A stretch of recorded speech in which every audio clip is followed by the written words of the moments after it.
So thank you. Our next session today, we'll look at political mapping in Eastern Asia, not East Asia, but Eastern Asia. East Asia has been a very important part of the world for the conceptualization of state formation, development, and sovereignty. A lot of this is focused on the primacy of China, which is often viewed as a permanent feature of sovereignty that occasionally collapses and then is reconstituted. We find in our historical maps, China is almost always mapped at the height of each dynasty, which gives a very misleading view. Peter Bohl at Harvard University has done a lot to correct that vision and done a tremendous amount of work with digital history spanning over 1,000 years of Chinese history, looking particularly at China's national and elite global culture over that period. And today, I think you'll find these pushing that perspective a bit further by looking at two fascinating case studies, one at the local scale, one at the imperial scale, separated by several hundred years. The steppe zone north of China has been portrayed quite differently as a militarily powerful area that has really lacked permanent states, a place where charismatic leaders are able to cobble together powerful forces that can conquer well outside the region, but the region itself remains relatively tribal and non-territorialized. Our second presenter, Munkh-Erdene, who has just finished a marvelous book, now out, The Taiji Government and the Rise of the Warrior State, which is really going to be reconceptualizing the Qing dynasty of China, gives a very different version. In a series of path-breaking articles, he's shown the power of Central Asian state formation and the sophistication of administration, which is one of the things that has allowed people of pastoral background from Central Asia to rule vastly larger areas. Today, he's going to further enlighten us about territorial dimensions of some of those states. So thank you, and we'll turn the screen over to Peter Bohl, who unfortunately cannot be with us today. Thank you very much. I trust that you can hear me. A number of years ago, when I began work on the China Historical GIS with colleagues in China, it was pointed out that any depiction of borders, international borders, on a map of China from the 13th century on, late 13th century on, would have to be in accord with what the Ministry of Foreign Affairs approved. And I said, well, but we all know that that's incorrect. And they said, and I said, why not just create an alternative set of borders that say, this is what historians say, and this is what the ministry says. And they said, no, no, no, you're not allowed to do that, because the second rule is that you're not allowed to say that the Ministry of Foreign Affairs decides the map. Now, what was interesting about that was that they said, don't worry, in the notes, we can say whatever we want to. It's just the representation, visual representation, that's not allowed. And in fact, so we can do whatever we want to in the notes and narrative text. We can explain exactly what the history was. Now, it occurred to me that this might be a particularly modern problem, but actually I think that the way things are represented on maps, the propositions that they carry, is an old problem as well. And the two maps I want to talk about, one from 1136, a very famous map engraved in 1136 on a scale of about 1.4 to 3.5 million, depending, is an example of a certain kind of map, a map that aspires to empire. And the other map from a county gazetteer from 1640, a map of one township in one county, out of 8 townships in that county, which was one of 1,300 county administrative units in 140 prefectures and 15 provinces on a much smaller scale, aspires to an alternative, in fact, I would suggest, to the imperial system of provinces, prefectures, and counties. And I call both of these maps for failed states, because the aspirations that are represented by both maps were not realized. Now, the map of the traces of Yu, and this is a sketch of it, is a favorite of historians. It is refers to the title refers to the Sage King, the legendary Sage King Yu, the third of the legendary Sage Kings, who it is said was summoned by Emperor Shun to drain the waters of the Great Flood. And to do this, he moved mountains and dug channels and rechanneled rivers and so on. Not like Noah getting on a boat and just hanging out for a few years. No, this was manpower put to work to change the landscape. In any case, out of that comes, it is said, a report, Tribute of Yu, which is the first geographical work in Chinese history. Now, Yu is legendary.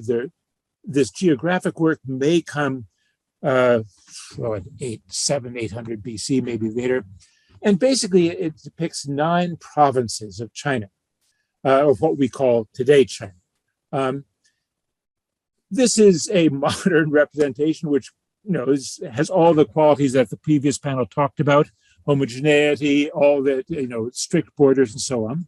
But it gives you some idea of the area that is covered primarily in what we call North China today, and some in Central China. Now, the map, the Tributes of Yu, is, as you can see, looks sort of good. It's the earliest extant grid map, although the process was known before. And there was some suspicion that it was based on surveying. And Aiken and Mumford have used GIS technology to look at this. And they reached a conclusion, in fact, that the north-south axis, which we see here depicted with some of the 2 great rivers, that must have been based on taking observations of the sun's angle at various locations, but that the east-west axis probably is travel distance. In fact, other scholars have demonstrated that this is all about travel distances, at least on the east-west axis, and that explains the difference between some aberrations in the map that are unexpected and unusual. The context for this map, when it was first done, and the map probably dates to the 1080s, at least based on the rivers, was a tremendous interest in trying to reach back in history and see continuity from the most ancient times into the present. And there are a number of books that do this. There are history books that write continuous chronological histories. There is, in fact, a new geography that appears that uses both slices in time and time series. That is, slices in time, period by period, going back to, in fact, to the Tribute of Yu, and says what those places are now, and another that takes places now and then gives their history. So the connection to the great Yu, to the legendary King Yu that's being drawn here, is a connection that's made based on rivers and mountains, which are named, but the map shows the modern prefectures, the prefectural seats, the prefectural capitals. What's interesting about this is that the map doesn't show certain things. For example, it does not show the Great Wall. The Great Wall, which is shown here in the first printed atlas in human history, also from the 11th century, but in this case, in addition, from the 12th century. And the page showing the Tribute of Yu has anachronistically a great wall running across it. The other thing the map doesn't show is foreign states. Although, and I'll get to this a bit later, on the reverse side of the stele, the stone where the map is engraved, is a map showing the tribal peoples surrounding the Hua, the civilized people. My question is, how did the map come to be, and why was it engraved? And what was the aspiration it represented? Well, if you look here at the legend there, it says this is a map of the traces of Yu. Each square is 100 li, that's around 30 miles, with the mountain river names from Yu, but with the names of the prefectures, ancient and modern river and place geographical names for mountains and rivers. And it was done in the seventh year of the Fuchang rain period, the fourth month, carved in stone. Well, that is not a normal Chinese rain period. In fact, it's not a legitimate Chinese rain period because it's from the state of Great Qing, which was created by a man named Liu Yu, who was regarded as a traitor. And the story, very, very briefly, the story goes like this. Oh, by the way, this guy Liu Yu is a guy who comes from the north. He's the first generation in his family to pass the civil service examination, has a very good career, and is appointed, that red circle is where he was from, along the Yellow River. And he's appointed to a post in Shandong that he doesn't want. But the immediate context is that in 1126, the state of Sung is invaded by the Jurchens from the north, the tribal people who had created a state of Jin, right? And they take the North China Plain and they go to Kaifeng, the capital of Sung, and take the emperor and his father back north. But they don't want to manage North China.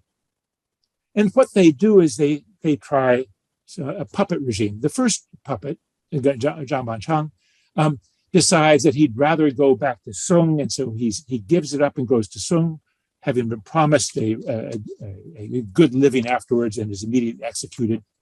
And then they go to Liu Yu, who has been encircled and is up there in the north. And he said, okay, I'll take over and I will have a state. And he makes his state the state of Great Qi. And he makes this, and he begins immediately with a process of empire building. And there he is between the Sung in the south and the Jurchens, Jin dynasty in the north. And he occupies much of the North China Plain, not as far north, perhaps, as I've shown there. And there's constant war as he tries to take over prefectures. Sung is battling him. But it becomes clear that he really aims to create a new dynasty, a unified dynasty, because he attacks the Sung in the south.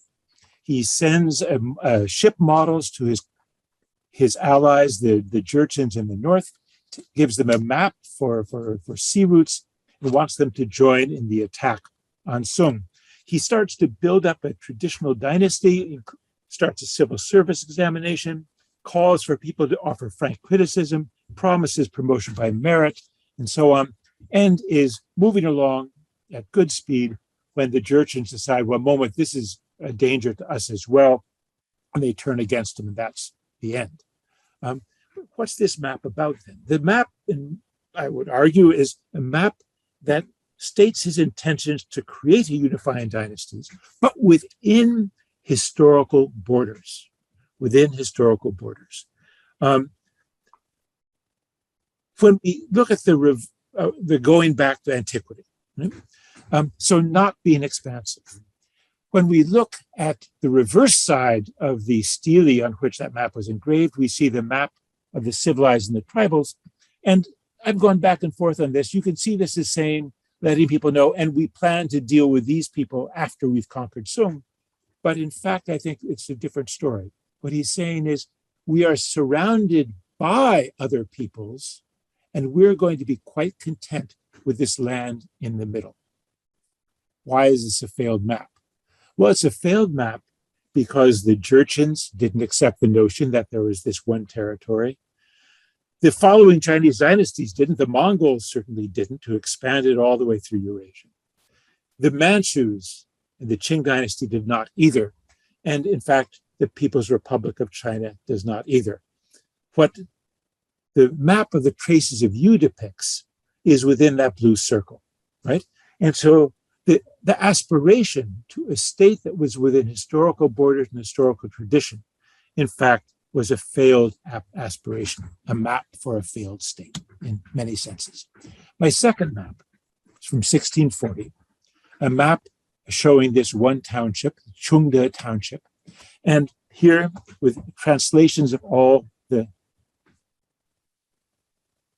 the names on the map. And I want to talk about those names. Township maps like this are quite rare. They're not found in any other county in this prefecture in the 16th and 17th century. Administrative geographies from the Tang and Song and the Ming Dynasty, which is what the dynasty was in 1640, included maps and had a notion that the empire was actually built up out of counties and it was accumulative from the bottom up.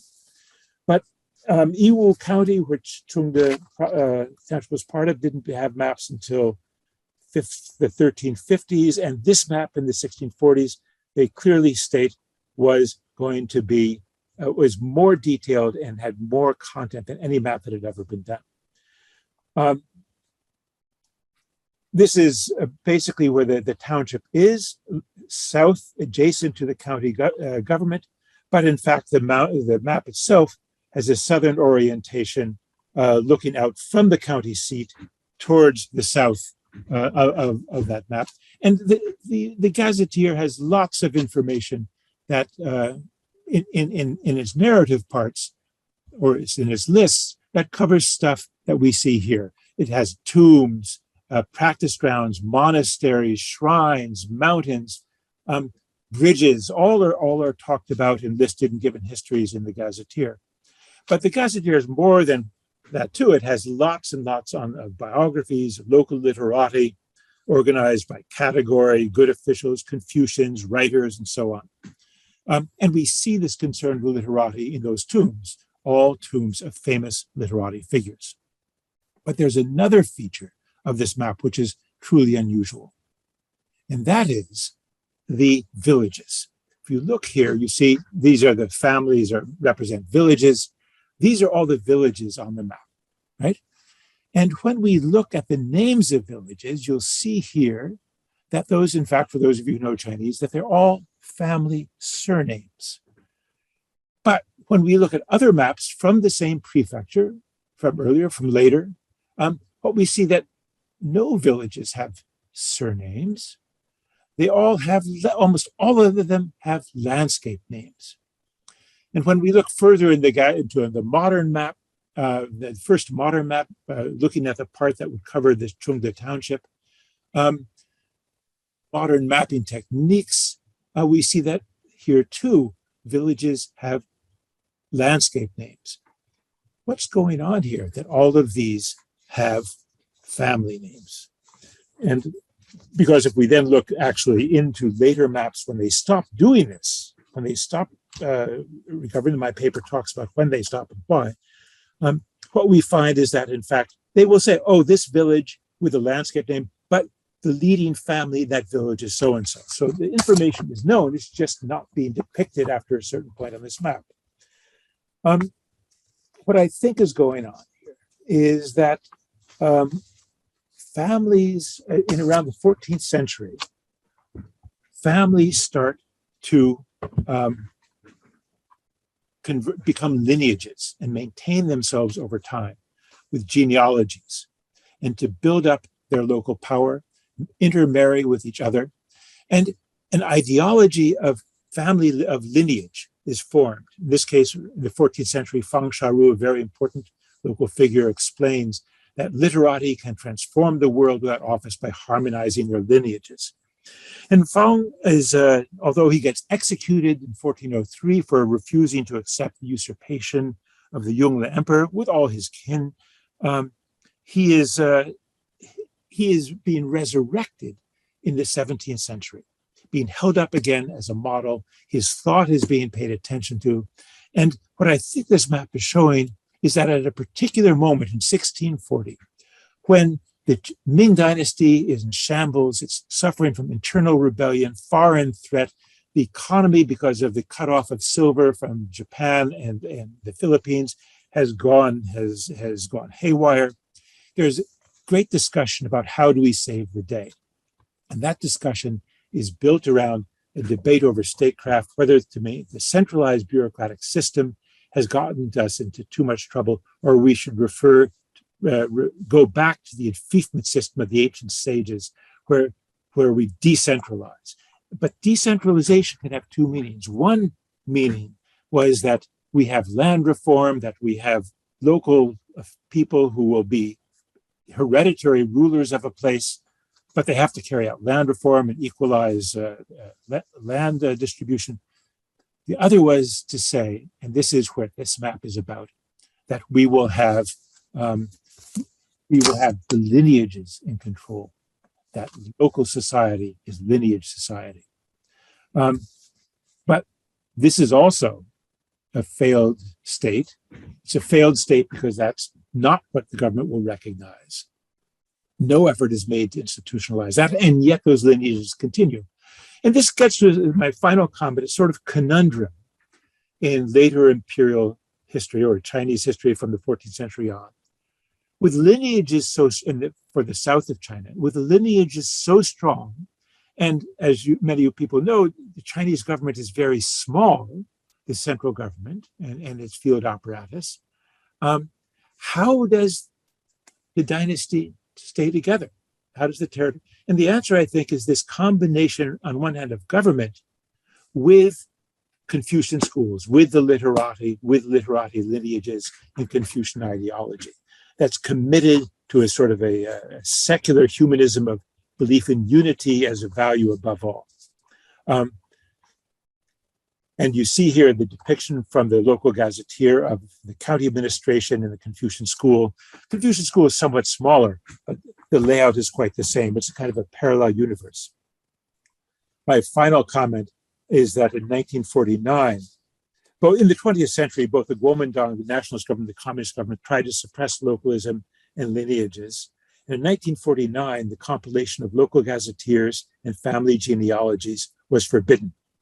But in the 1980s, by government order, gazetteers began to be recompiled in a new style, not the traditional style. And in the private sector, families began to recompile genealogies. And in the wake of this, in the wake of these new gazetteers, and a preface from one genealogy that I came across in the area that I've been showing on the map. The author writes, now that the Cultural Revolution and its attack on tradition and family is over, prosperity is returning, and we turn once again to writing local gazetteers and genealogies. So although I say this is the map for a failed state, the tension underlying it is still there, just as the tension underlying about China, whether it can hold together all its border territories or not, is a continuing problem in China today. That's the talk. Sorry for going over a bit. Thank you.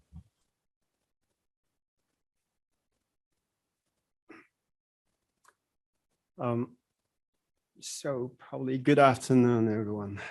Thank you for coming. And my name is Munkh-Erdene, and it's good to be here again.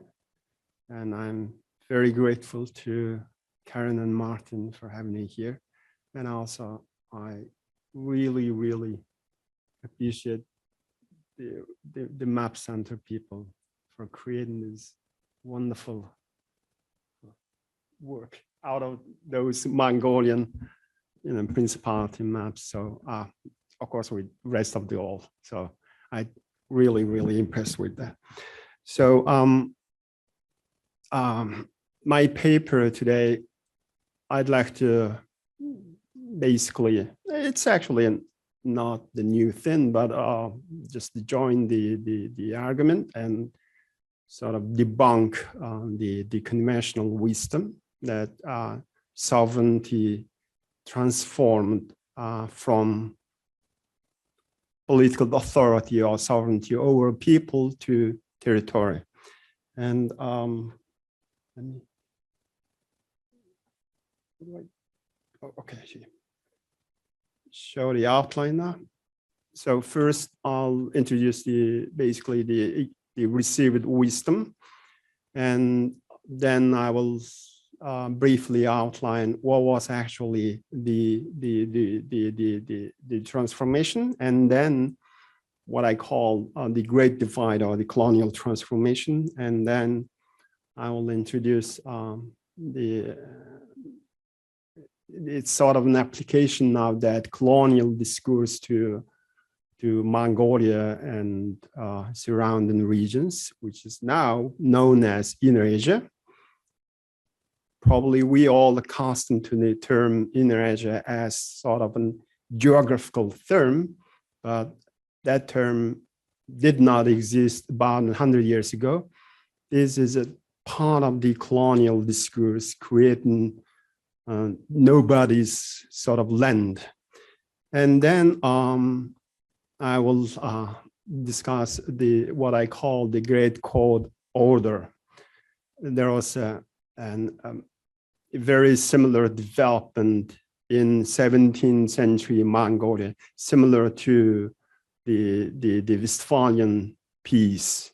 And even actually the political arrangement they created went even beyond the Westphalian system, and actually even beyond the current UN system. And then I will go back to the notion of what we call now sovereignty, or the Qing aging. That includes probably, I would argue, the Roman notion of imperium and dominion. So in a way, it's sort of my attempt to sort of remap sovereignty. And in a way also, this morning I learned that Martin and Karen actually argue something, the sort of meta-geography thing. So this is in a way also sort of, you know, the meta-geography of sovereignty.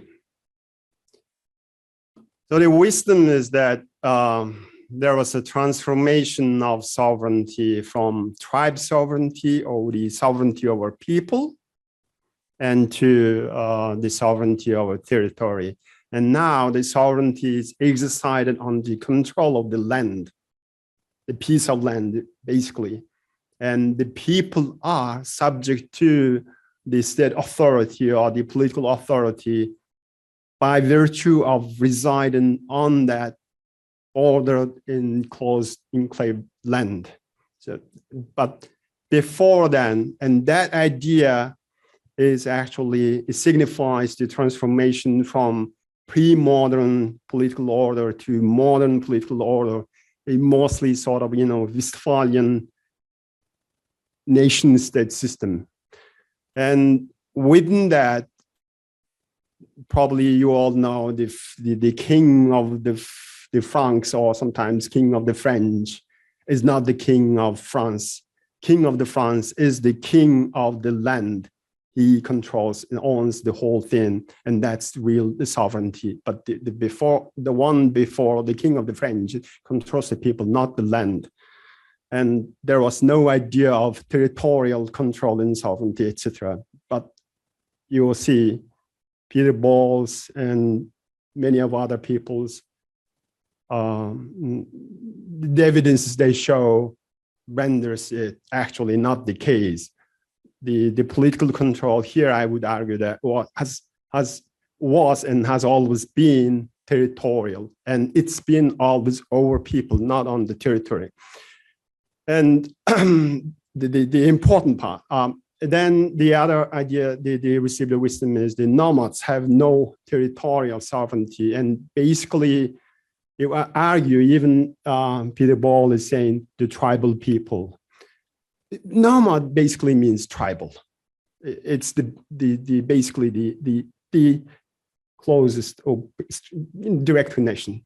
So, and so in that sense, nomads, they have this, basically they're in the tribal sovereignty, or, you know, the sovereignty or people. And even they have no sovereign. Actually, if it is tribal, then they don't have a state. If you don't have a state, you have no sovereign. And sovereign basically in here means centralized, sort of bureaucratic, top-down control. And what is, you know, say, Frank argued is homogeneity, all these three things, etc. And then the next, the wisdom is that the empires had no boundaries, or have no boundaries, only frontiers of expansion. And I argue all these are wrong. They're not true. And I happen to be sort of Mongolian, and the Mongols happen to be the epitome of the nomads.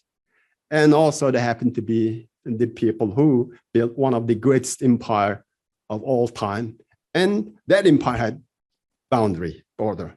The one thing is that the modern scholarship actually do not pay much attention to Mongolian language sources. And actually even a late David Morgan, very well respected scholar of Mongol history, or the basically Middle Eastern history, even argued that there is actually no need to learn Mongolian. If you command the Chinese and Persian, there is no need. So because there is not much text on that. So, but that's actually my fortune because I happen to be Mongolian. I can read those texts. So,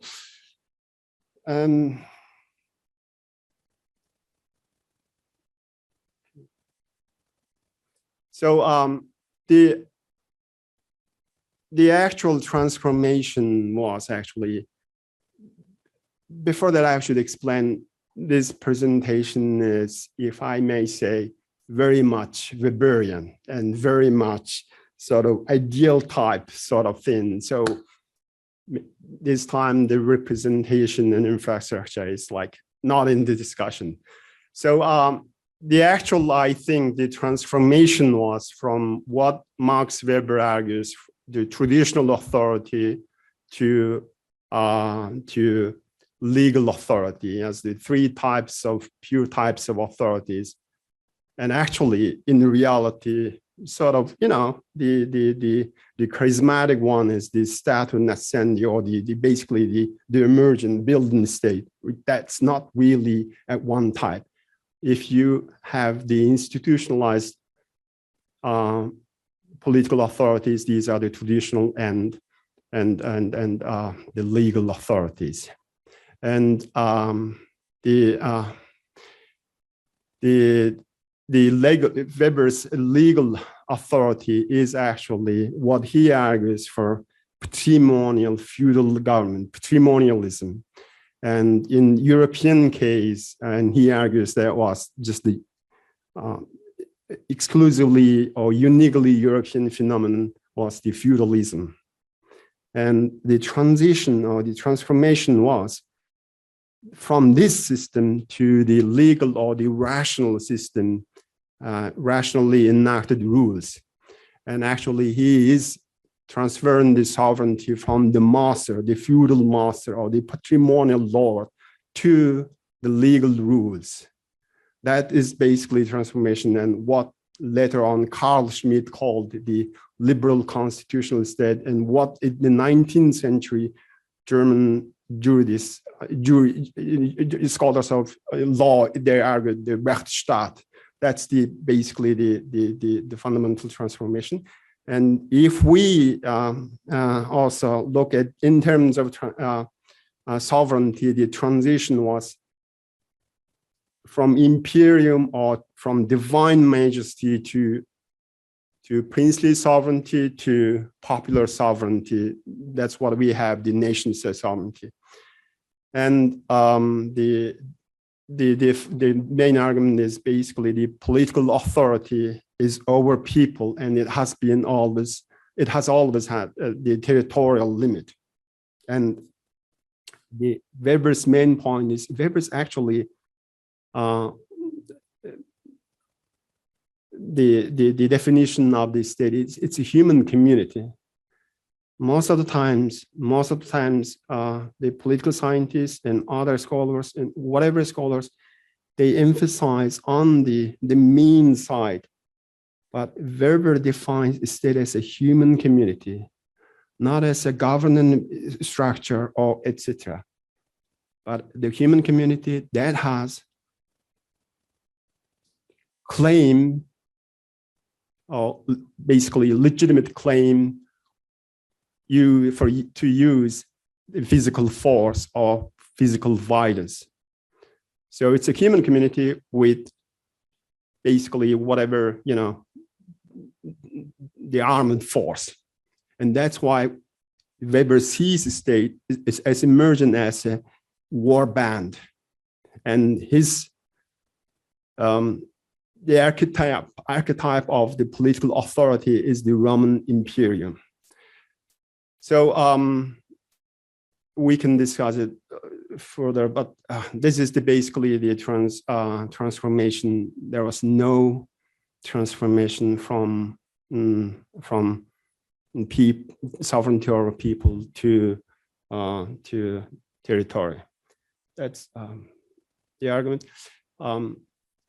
Here, I'd like to do this basically sort of the meta geography of the idea, how this idea of the sovereignty being transformed from over people to that over territory, and it has a long genealogy, and it actually interestingly linked to the Westphalian the idea of the Westphalian system.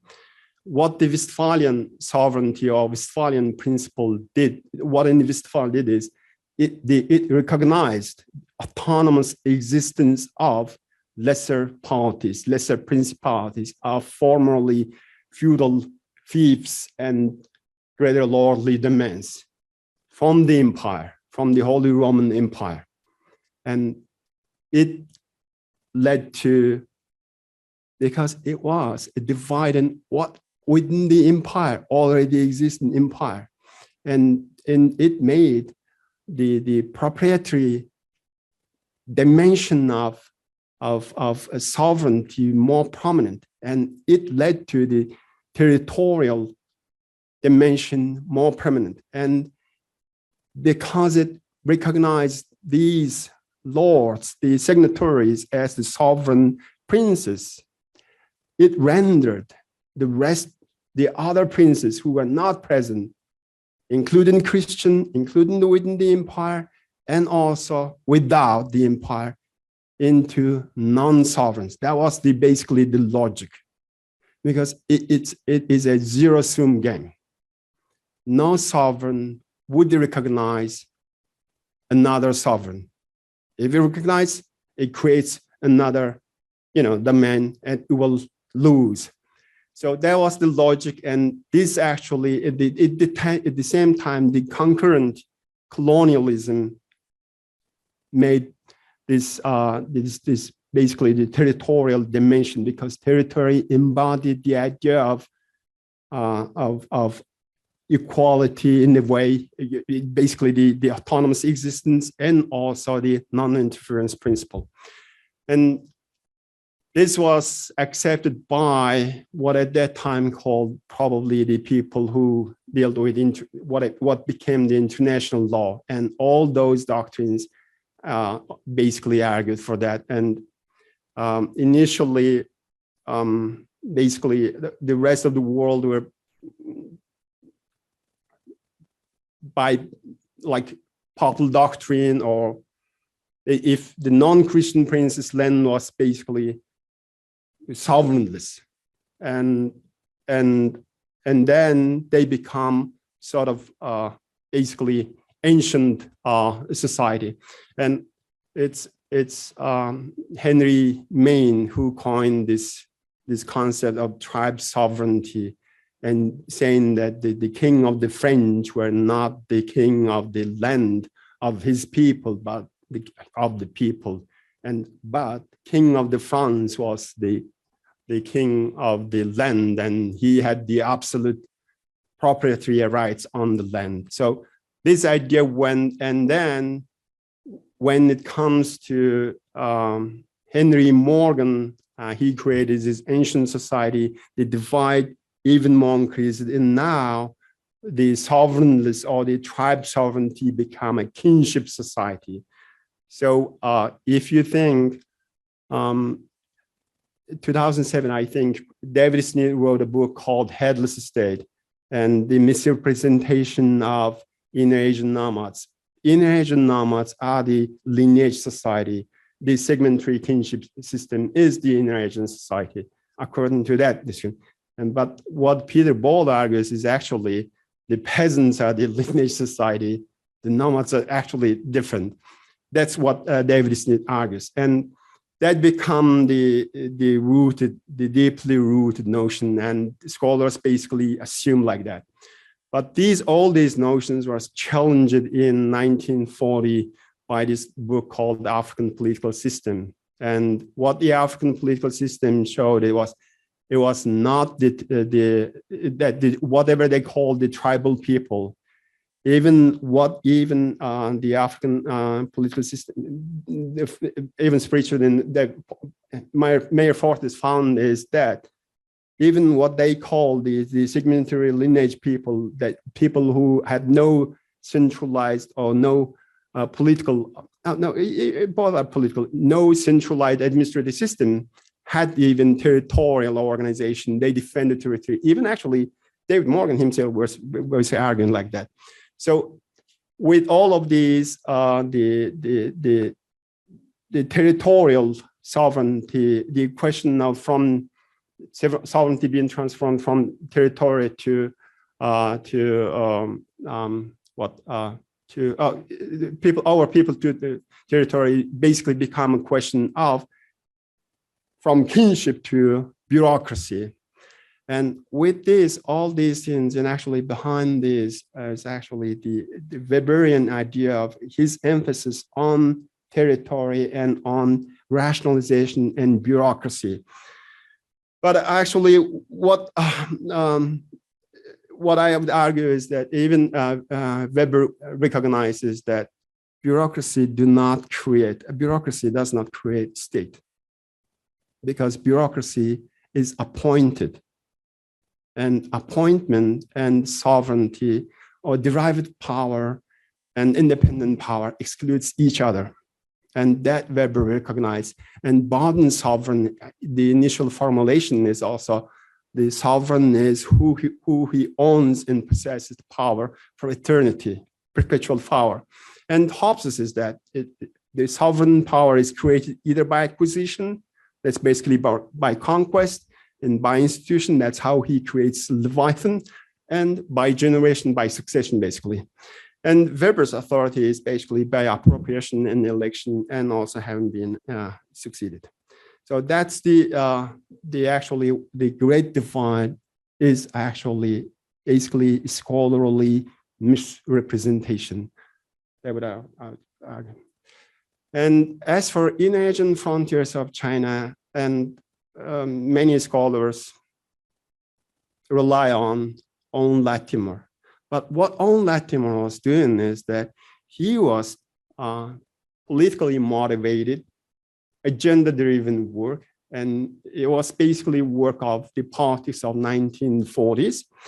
And his idea was how to integrate Mongolia and Tibet, Manchuria, and Xinjiang to China, and how to keep the open door regime intact. That was his idea. And if you read the Inner Asian Frontiers of China, it's all there. And his main writing in his book was basically how to claim Inner Asia as a Chinese hinterland and integral part of China, and demonstrated historically and geographically. So the idea, that's why he creates takes the concept of frontiers from Turner and applies it into that region. And he creates the term Inner Asia. So it's no longer Mongolia, it's no longer Manchuria, it's no longer Tibet, and it's no longer Eastern Turkestan. It's nobody's land, and presents these areas as tribal. But and then he even goes on to people in Asia with proto-Chinese against existing scholarship. Many scholars, including Carl Bishop to Maspero, argued that the Chinese, whatever the Chinese, the variation, like the Shang and Zhou, were actually built by the nomad conquerors. The argument was that. And he argued against the whole thing. It was basically China was the cradle of the East. That argument come with Kuomintang regime and the Chinese national scholars. And Latimer did give it sort of a Western academic sort of pronunciation. And that's what he did. And with that, he created this dynastic system. It's also work of Chinese scholars, Chinese national scholars, and made all the Indonesian empires as sort of Chinese dynasties of frontier origin. So the whole history has been basically transformed. And that's how he created. And in that sense, it was just an application of this ongoing discourse of what Henry Mann and Henry Morgan and also materialist Marxists did. That was the word. But still, when you look at Latimer's argument, Latimer says that actually the Mongol who shows that we have the maps, some of the maps over there, they were the tribes. On Mongolian side, there were tribes, but from the Chinese side, because the Qing Empire is a Chinese empire for him, and there were actually sort of, the Qing Empire transformed Mongolian tribes into principalities. It's a very counterintuitive argument, but people anyways bought it. Because the empire or the Chinese civilization mission creates another state there. And there is a whole series of theories in 20th century anthropology. It's the secondary state theories. And then there is a theory of retribalization and tribalization, all of these theories. And all these theories inform us and argue today this all, even though probably the nation state ideology, all of these things create this homogeneous, whatever these things. But in reality, even the US is sort of union, right? Of 50 states. And to my knowledge, it has something like 300 or so American, Indian, whatever First Nation reservations and other territories. And for example, China, well, it's actually consists of all of these ethnic, whatever called they, and autonomous regions. But now, because of this, this nation state, it's just one Han Chinese or whatever. So, but that's how, now back to Latimer. Latimer argued that so somehow they created these principalities. The Qing government made Mongolian tribal lords, sort of tribal chiefs, into petty sovereigns, and the tribes into petty principalities or petty states. That's his argument. That works against any, the political logics. But within that argument, Latimer is actually in agreement with many others of that time, of Mongolian writers, and also all of these writers. And what is this is actually, that was actually, this is the nature of the Qing Empire. Was the Qing Empire a Chinese whatever thing, or it was an Eurasian thing? That was the idea. And in here, what I argue is that it was basically built on Mongolian aristocratic order. And in 1640, there was an assembly in northern Mongolia. 28 Eurasian, basically Mongol-speaking lords or princes met, and they created this code. And this code was actually the fruit of the preceding centuries of political development. And it created basically sort of sovereign or autonomous territories and protected the lesser principalities against the greater principalities. And some years ago, I argued that it was actually sort of Eurasian parallel to Westphalian Treaty, but actually it went even beyond the Westphalian system, as it created the collective enforcement system, and also the decisions were made by the assembly of the princes. There was no like modern UN sort of security council consisting of the winners of the war or victors of the war. Since the majority was the decision making, the majority was the lesser lords. It was ruled by the lesser lords. It was basically sort of democracy of the aristocracy.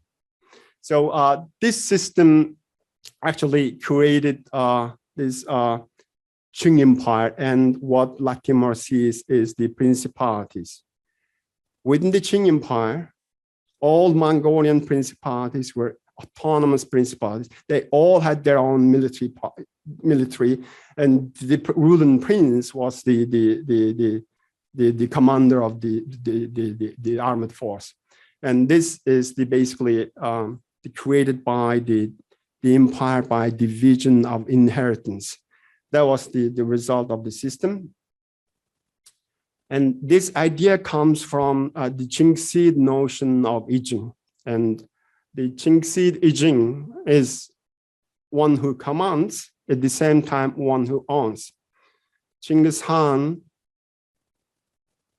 is the owner of whatever he controlled.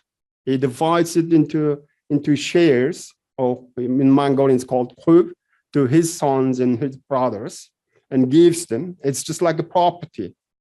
And at the same time, he commands. And he basically the political authority is command and authority, and compels obedience. So when I look back, compare this idea with Boden's notion of sovereignty, and Boden seems to have used the Roman idea of the imperium, the idea, the exclusive power of the Roman magistrates to command military force and compel obedience. And that's the Roman imperium.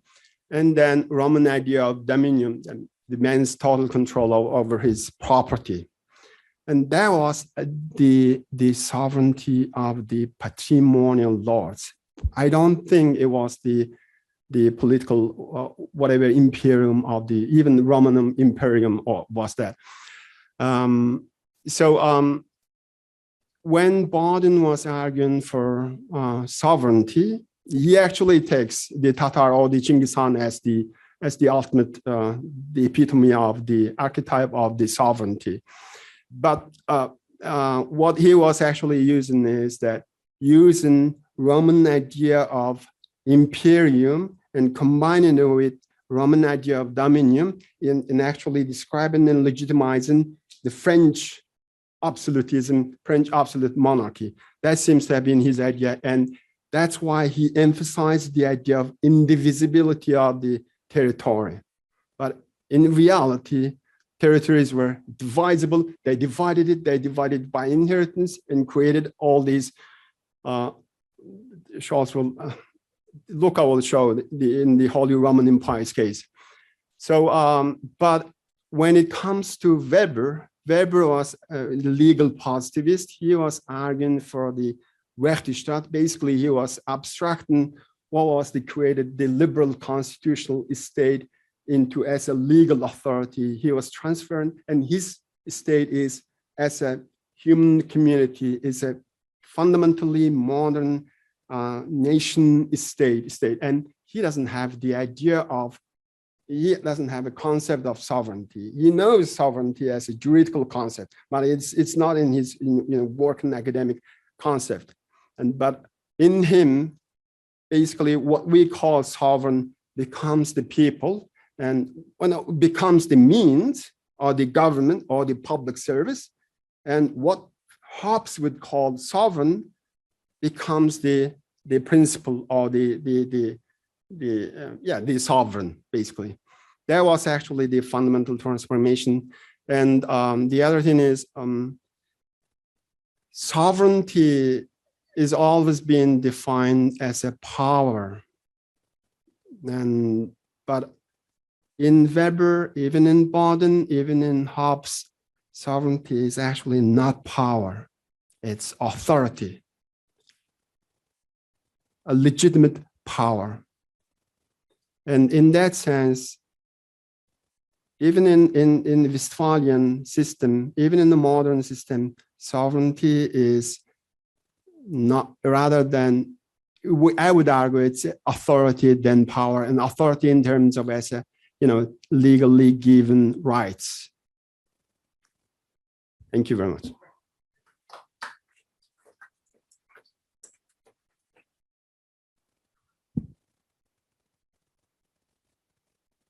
Had a couple very stimulating talks here, and I trust and hope there are some questions or comments from the audience. Yes.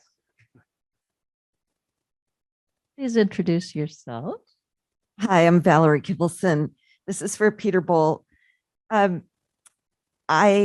am a Russianist. I don't know the Chinese context, but you suggested that the village, the lineage map, arose in a moment where the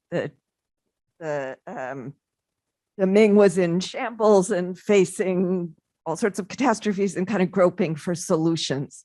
I wonder if you have textual evidence that this was proposed as such a solution. It's such an intriguing map, and I was wondering about the context that you know about it, how much is speculative and how much is documentable. Yeah, sure. Thank you very much. So the issue of returning, moving away from the centralized bureaucratic system to an enfeoffment system is very much in discussion. And there are people who propose variations on that. And then there's a break between people who say, what we should do with this is really go back to something in antiquity where there was land redistribution and you didn't have large landowners.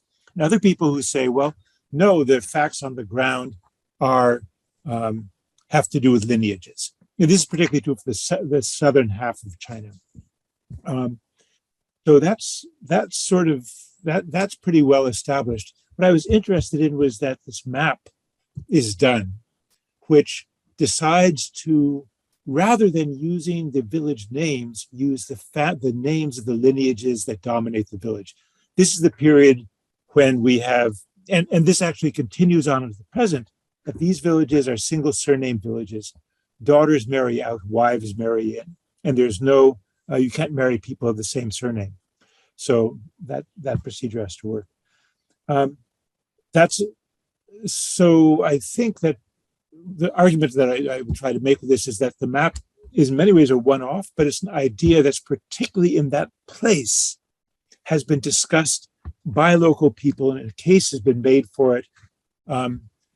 I have some papers on genealogies and genealogy ideology, and that at this moment, bringing it up again is very attractive, but in the end, it's not attractive enough. And they can't figure out how to change the centralized bureaucratic system to accommodate the facts on the ground. And perhaps they shouldn't have either. So that's another question. Thanks for the question.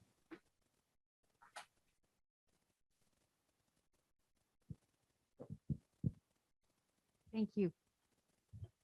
This is Barbara Mundy.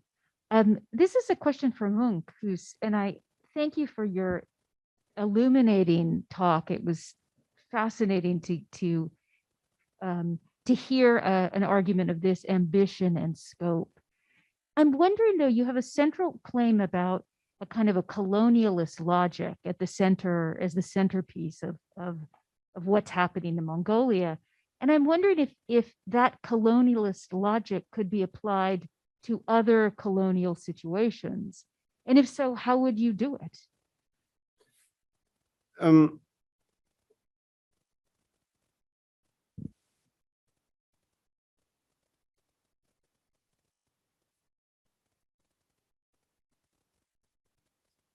In Mongolia's case,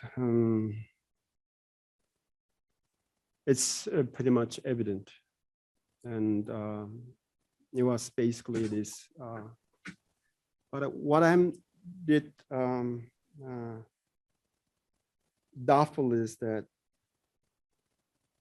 is it just a part of the empire building, or basically the logic of rights of conquest, or is it just, you know, just the European or Westphalian model? Because when the Mongols were building their empires, and I have a paper on it, there was no other states. They were just peoples. The Franks were peoples.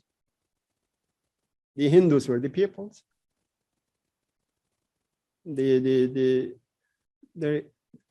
only, whatever we call sort of people associated name associated with Mongolian word olos. Olos means state or nation.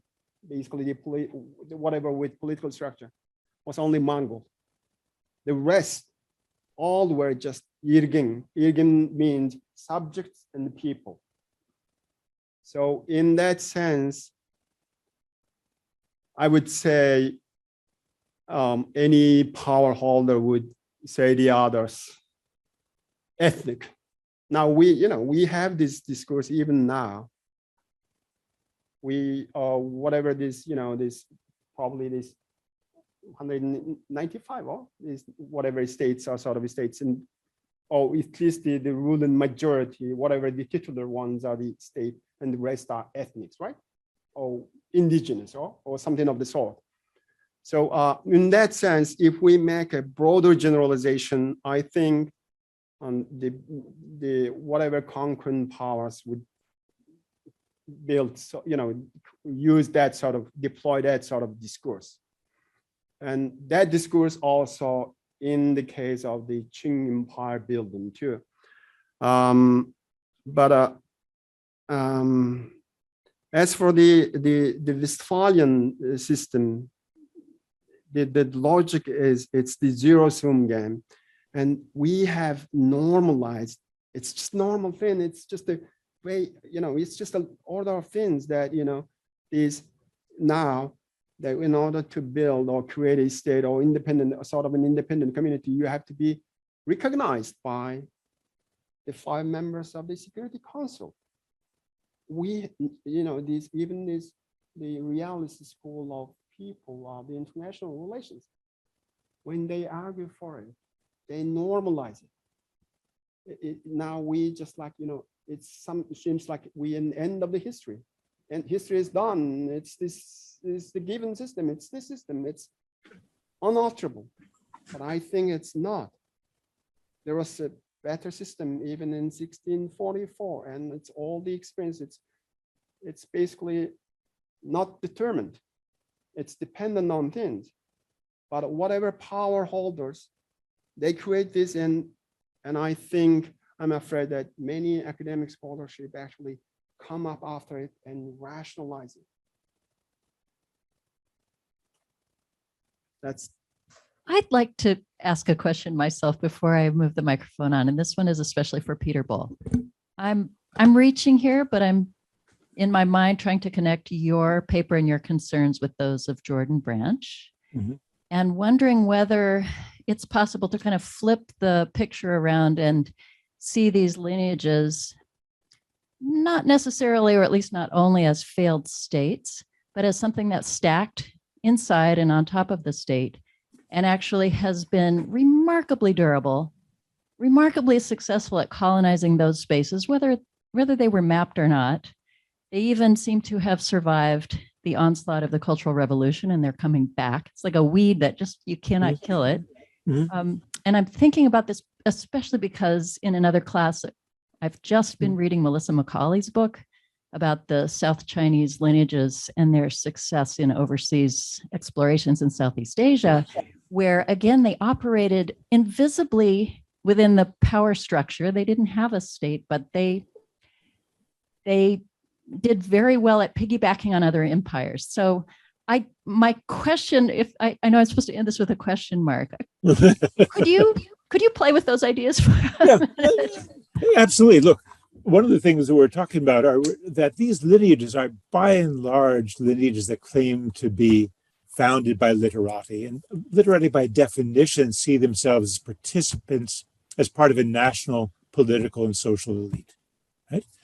The question that I would get to is when I say a failed state, it's the vision of a certain kind of decentralization that map represents and that lineage ideology represents, which is more than, as Bernard Ford, Mike Sony, and others have argued, a devolution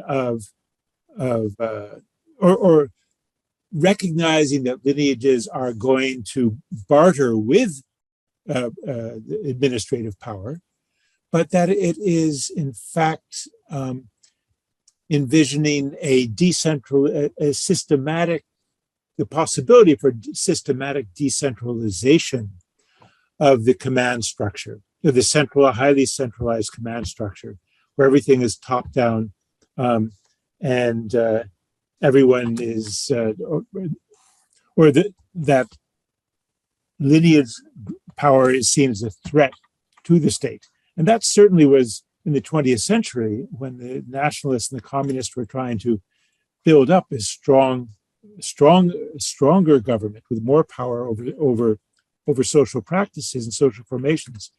Lineages are the target.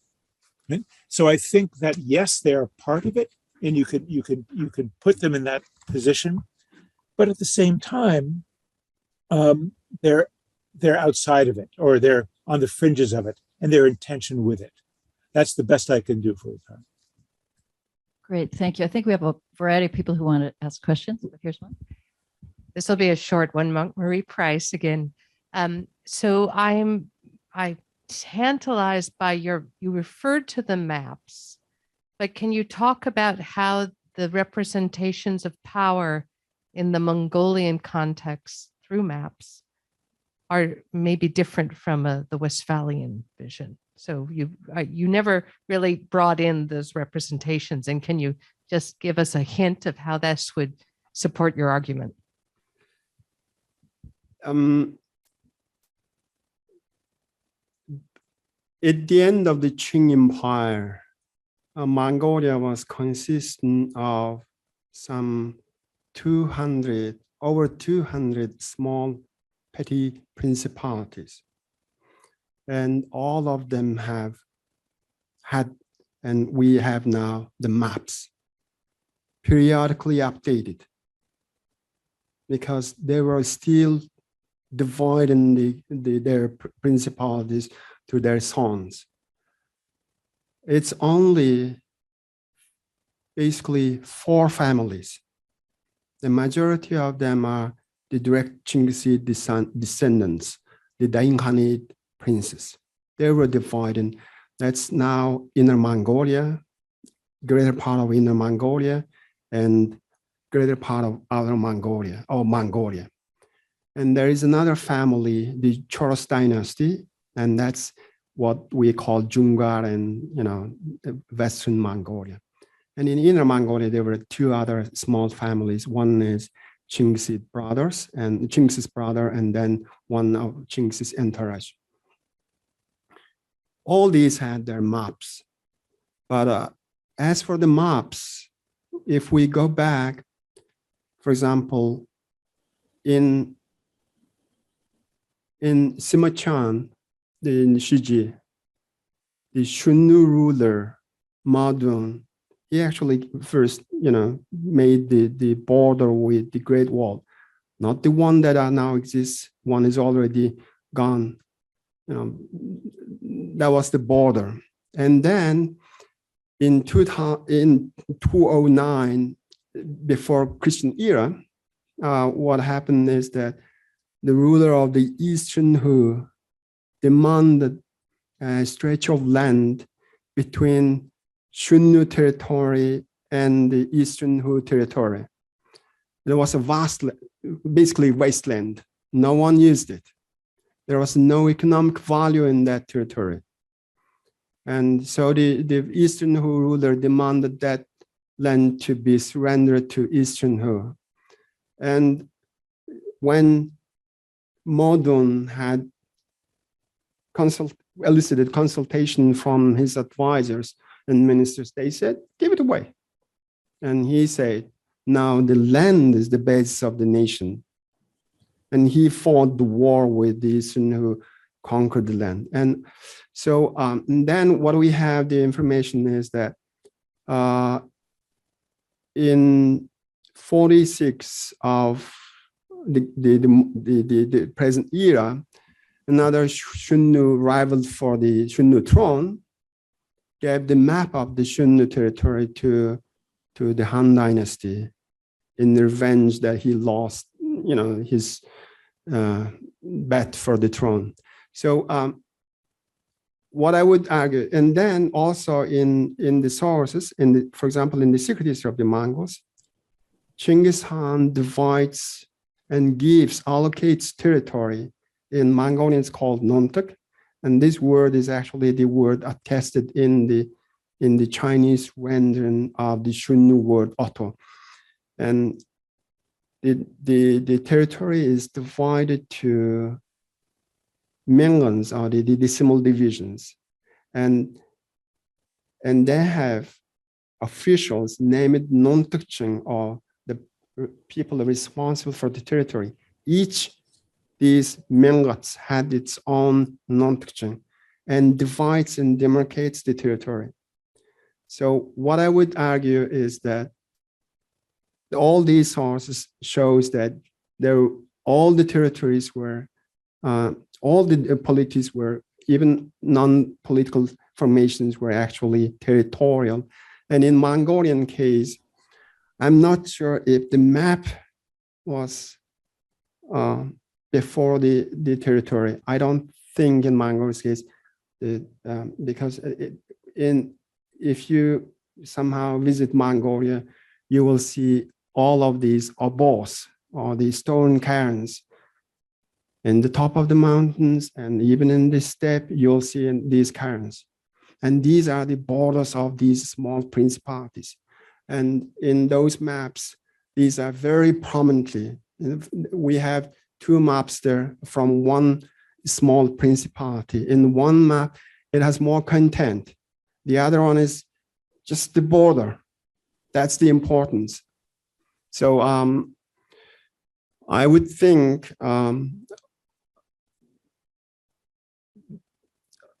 all the communities had the territorial proprietary dimension, the territorial control, but the important and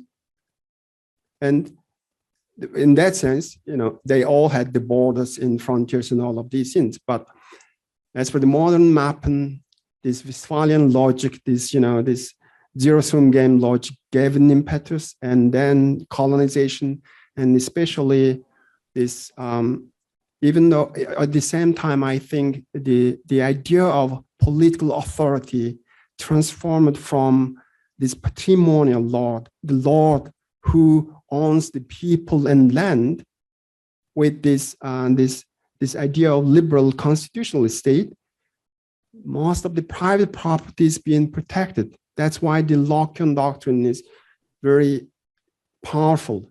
So, and then what is public is basically in the control of the public service, or what we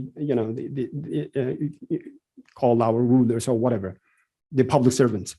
Thank you, so Monk. there is a difference there. I think we have time for just one more question, maybe, before we go to our break. Yeah, and we are going to take one from the panel. From the Zoom participants. The question is for Dr. Ball. I'm fascinated by your discussion, re the revival of local gazetteer writing, and as a reflection of which, the revival of localism in the PRC since the 1980s. I'm curious whether and how the modern authors and keepers of local gazetteers convey a sense of continuity between traditional versions and their own. And the question asker asks as someone who relies on local gazetteers in the Korean context for their research. Yes, the gazetteers were always compiled through the local government. And then there was a variation between to what degree officials were involved and what degree local literati were recruited. It varies from place to place and gazetteer to gazetteer. But those are government compilations. In the late 80s, when it was decided that all counties would once again have gazetteers, a new set of rules was promulgated about the contents and what had to be included. The way continuity is created is through biography, and to some extent in modern gazetteers, referring to places and giving their histories, drawing on earlier gazetteers to do that. Genealogies, however, are very much private. And the people who are doing genealogies were not, at first, when they saw gazetteers being done, they started to do genealogy on their own. That was sometimes suppressed. They were sometimes not allowed to publish, but that's been really relaxed. And now everyone is doing genealogies, not unlike everyone is doing ancestry in the United States, perhaps, but now much broader. And now you even have people saying, oh, all people with the same surname are all related to each other. We should do, and you have to understand in China, there are very few surnames, relatively speaking. We ought to do a giant genealogy that includes every one of our surname. That begins actually to have all sorts of political implications that are going to be very interesting to watch.